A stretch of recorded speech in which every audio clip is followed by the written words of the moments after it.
Hi, everyone, and welcome. I am joined today by Professor Jeffrey Sachs to discuss what is happening in Europe. As only 15 years ago, it was common to argue that, not by many, but by few, that this century would belong to the Europeans. And now, of course, we're seeing economic decline, social problems, political instability, very dangerous war enthusiasm.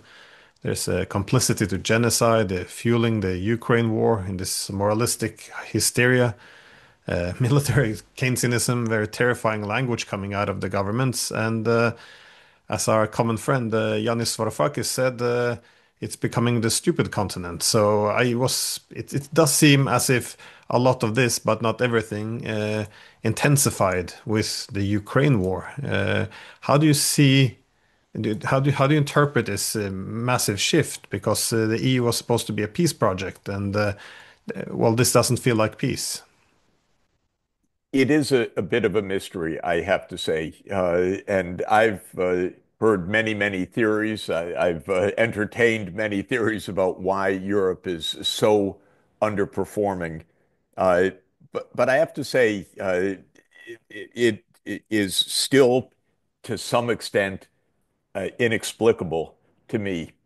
Europe, by many standards, has the highest quality of life in the world, uh, longest life expectancy, uh, extremely low poverty rates, high social protection, uh, much leisure time, uh, sophisticated economies and workforce.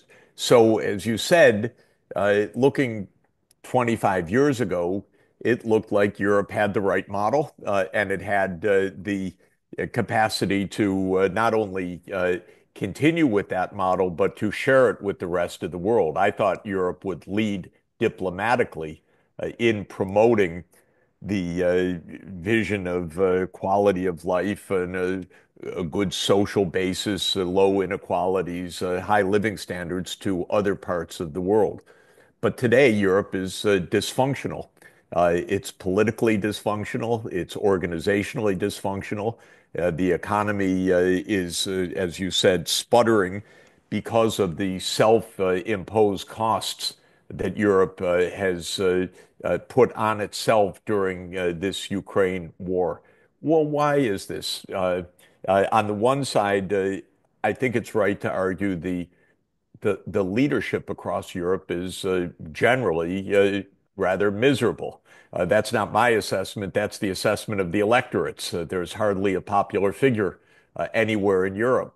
Typically, European leaders have approval ratings of maybe 25%, disapproval ratings well over 50%. Some parts don't know or don't care, but basically, these are leaders that do not have approval of the populations. It's generally the case that the more that they have been warmongering, the less approval they have. So leaders like Macron and Starmer, who have been in the forefront of the Ukraine war, are the least popular of all. The populations are saying, we want peace, we want diplomacy, we don't want the war, we don't want these sanctions regimes which just boomerang on us. But the leaders persist. Not only do they persist obsessively. I think the main job of a European leader these days is to meet with Zelensky. Meet with Zelensky in the morning, meet with Zelensky in the afternoon, fly someplace to meet with Zelensky in the evening, fly to another city, meet with Zelensky again. It seems they don't have day jobs. This is their almost sole activity. Where does this come from? It is, I think, Glenn, not glibly explicable, not easily explicable. Some people say, well, uh, it's it's the big business of war, and most of the countries have war industries that are fueling this. Maybe. I think there's something to this. I think one of the things that is true is that much of European politics is really deep state intelligence agency politics. This has been true in the United States. Uh, the CIA ran foreign policy in the United States for a very long time, or at least one could say it was the repository of the sustained foreign policy for a very long time. It created the long-term projects. And we know the CIA, MI6, BND, DGSE in France, and so forth work very closely together. We had a report today that the head of the French spy agency told the head of Telegram to block accounts of opposition voices in Romania, for example. We know that there is a lot of security agency work. The security agencies have basically been in a war against Russia for decades. This has been their project. That continues, and it seems that many of these so-called political leaders are not leaders at all. They're kind of factotums of the security state apparatus. So I have to confess, I don't have an absolute clear view. Um, and I'll tell you one thing that's interesting from this perspective in my mind. Uh, when uh, um, when Tucker Carlson had his interview with President Putin, that was so widely watched, and he asked President Putin, why is the German government behaving the way that it is? It was the one time that Putin said, I don't really understand why. I don't get it. He also couldn't come up with an explanation. But I would say, just to put a bottom line on this, European leadership has been miserable, unpopular, a failure from a strategic point of view.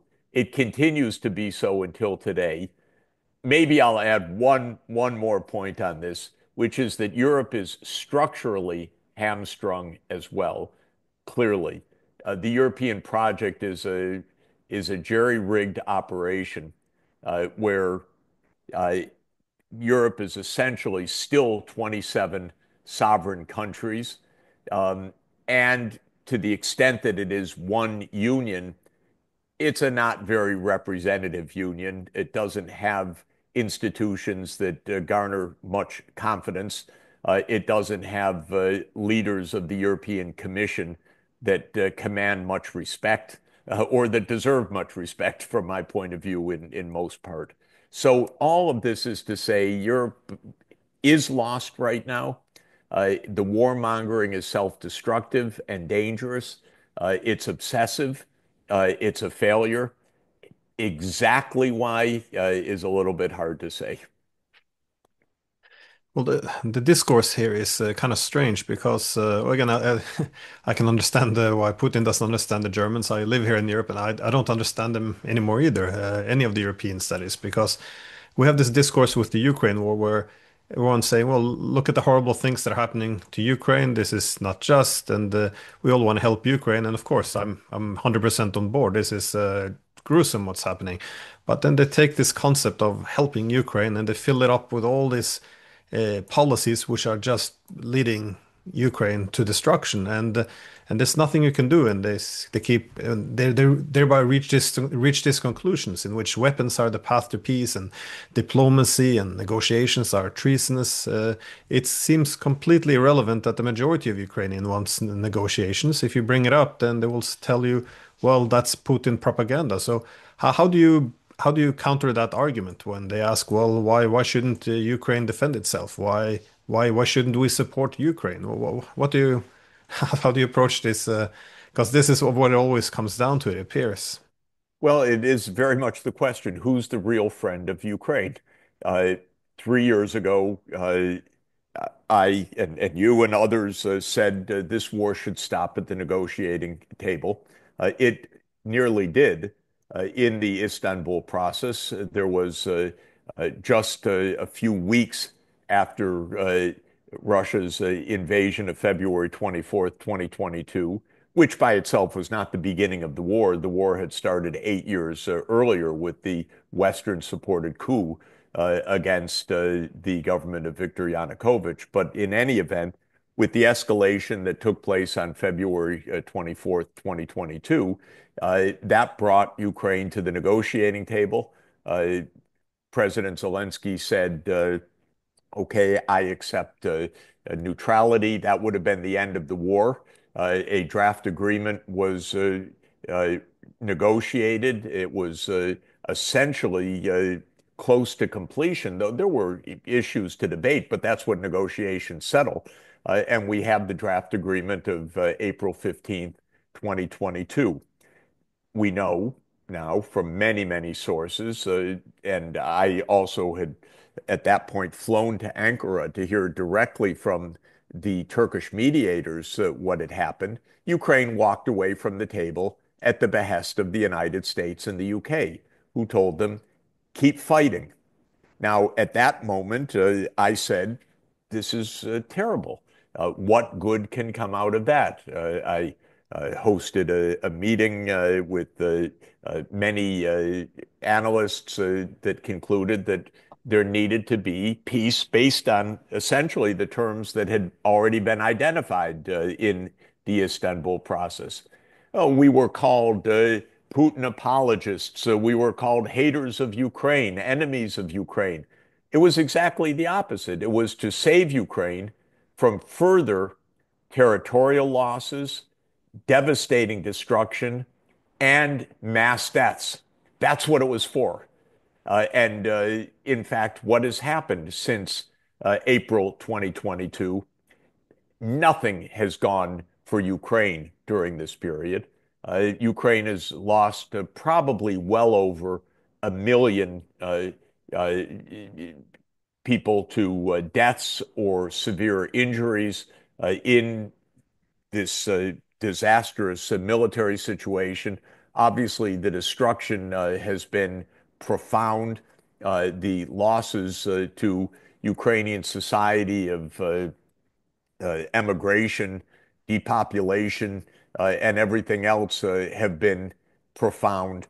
Uh, Nothing has helped Ukraine during this period. Peace would have helped Ukraine. And in the end, Ukraine's going to lose much more territory than it would have lost under the Istanbul process of April 2022. And if the war had been avoided previously by NATO just saying it's not going to enlarge to Ukraine, which would have obviated the entire war, averted the entire war, uh, Ukraine wouldn't have lost essentially any territory going back to February 2014, when the West meddled in a coup, which was a brazen, provocative, typical, stupid act of the U.S. security state with allies in the security apparatus all over Europe. Okay, so who's a friend of Ukraine? The ones that warned them away from this. Again, our colleague and friend John Mearsheimer said that the United States led Ukraine down the primrose path, uh, making all these great promises. We're going to make you a great power and so forth. Just what it told so many other countries, Afghanistan being only one of the more recent examples of that. And it failed predictably. So those of us, you and I and others who said from the beginning, end the conflict, negotiate a settlement, basically stop NATO enlargement. It's a provocation to war. There can't be peace if the United States is breathing down Russia's neck and proposing to put its military bases and missile systems on Russia's border. So a little bit of common sense would have been the best friend for Ukraine. Well, I've been arguing since at least 2008. If you try to push NATO into Ukraine, then Russia would destroy Ukraine before it allows this to happen. For some Absolutely. reason, As the United States would if Russia or China came anywhere close to American shores with military bases, for God's sake. This is so obvious, Glenn. You've been right. Of course, completely right from that point forward. And yet it has been a relentless project. And now that Trump is giving an exit ramp, and Trump is saying, okay, this is a failed project. This was a bad idea. We see Russia's point of view. They don't want our bases there. We don't want their bases here.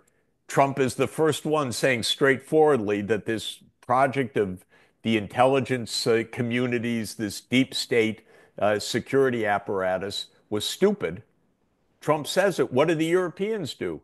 They meet every single day to try to keep this war going. Unbelievable.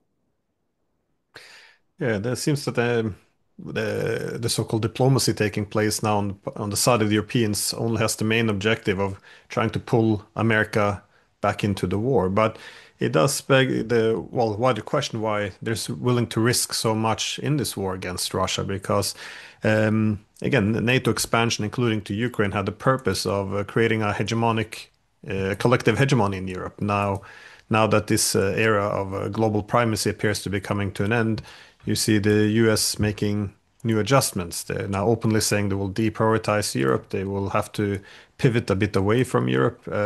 Did you see this playing a significant role in the minds of the Europeans? Because there seems to be some panic here that the Americans are leaving us. The Americans are leaving us. On one hand, we see, Trump is the devil.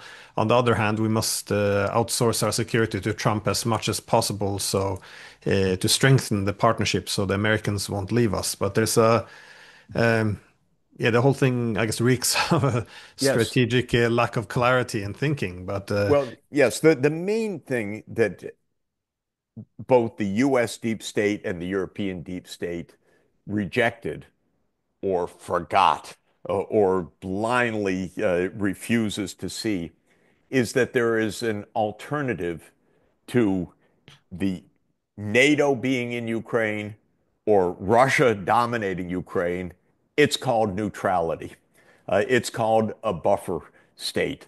It and this arrangement goes back several thousand years. It's throughout human history that when there are major empires or major powers that are in competition with each other, you leave some territory in between that doesn't suffer as a result of that. It just prevents the two sides from clashing in nose to nose. And there's nothing ignominious about neutrality. It's a very smart policy, and it worked extremely well for Sweden and Finland and for Ukraine while Ukraine was allowed to be neutral, for Austria, for Switzerland. These are not the desperate places in the world. They're the most prosperous places in the world when you think about the world happiness rankings, which I happen to edit, co-edit every year with colleagues. Finland's number one. And yet the Finnish president, Stubb, uh, laughingly said, I have to warn the Ukrainians not to become like Finland, was are you kidding? Finland had phenomenal success as a neutral state. Then, of course, the U.S. security apparatus promoted politicians like Stubb with an American backing who would defend the American-led hegemony and so forth. That was also part of the U.S. game. How do we control politics in every country? But what are the Europeans thinking? Why can't one leader just clearly stand up and say, it would be smarter if Ukraine were neutral? Not Russian, not NATO, just neutral. Not the worst thing in the world, but the best for everybody, because that would keep the wars away from us. Now Europe is in a tizzy. Oh my God, if we don't succeed in Ukraine, Russia's going to be in Paris again. As if this is 1812 and 1815, the Napoleonic Wars, which, by the way, Europe invaded Russia, not the other way around. We should continue to recall. So there's a lot of blindness, a lot of lack of the most basic recognition of reality, the most basic understanding of how we got to this disaster, from the peacemaking of Gorbachev and Yeltsin to outright war, was a U.S. deep state provocation supported by the security apparatus across Europe. Well, Trump has figured this out. Interestingly and dangerously, he doesn't have uh, full voice in the United States because the U.S. deep state, many neocons, many hardliners continue in the U.S. to try to push for war and run over to Europe and say, let's pull Trump back to good sense to continue the war against Russia. And that's part of the drama right now. Uh, Part of the European delusion is we can win back the United States for continued warmongering. Maybe there are parts of the U.S. security apparatus that are working hand in hand with the Europeans. We know that part of Trump's own team, General Kellogg, Mike Waltz, other hardliners are saying to the Europeans, yes, let's get our terms. The president will come along and so forth. So making peace is not easy when you've had this 30-year project of expanding hegemony, Western hegemony, mainly U.S. hegemony. Trump's trying to stop it. It could be stopped, but we're still waiting for a single, sensible European voice of a major power to tell the truth. There are many in the smaller countries, Viktor Orban or Robert Fico, who are telling the truth. There are candidates in Eastern Europe who are telling the truth or then cut out of election campaigns and told that they can't stand. But we're waiting for a leader in Germany or France or Britain to tell the truth. Britain will be the last, I think. It always is in this regard. It's the most warmongering of all. Maybe some other European leader will begin to tell the truth. This is a very quick final question. Do you see any way of reversing any of this? Because, Europe was supposed to develop everything from, green energies and economic leadership. Now we have military Keynesianism. We're gonna be the role model for democracy. Now we're purging the political opposition from France, Germany, Romania, and of course, we used to recognize that security required us to assess the security concerns of our opponents, being it the Chinese, Iranians, Russians. But now, of course, security instead means to fight the world's largest nuclear power. How do you see any exit from this? What would it take? I know that's a big ask, but Well, no, no, no. I mean, the exit is obvious. It would take rationality, clear thinking. And so it's not far-fetched to believe that views will change because the current views are self-destructive. They are unpopular. They make no sense. And in this sense, the puzzle, of course, is why they continue, not why they would end. So, yes, Europe could come along. The United States could lead that because most likely Trump will persevere in making peace with Russia, ending the U.S. engagement in Ukraine, and for all practical purposes, that's the end of any possibility of Ukraine continuing to fight this war, no matter what the warmongers in Europe say. So this war is going to end. It's going to end either at the negotiating table or it's going to end through Ukraine's defeat at Russia's hands. But it's not going to end the way that Starmer, Macron, Merz, and others are portraying that Russia will be defeated. So in this sense, there will be a new kind of realism. Can Europe rise above that mere fact and actually understand its strategic situation better? Could it understand that rather than $800 billion of rearming, so-called, it ought to spend a plane ticket, fly to Moscow and open some negotiations and some diplomacy?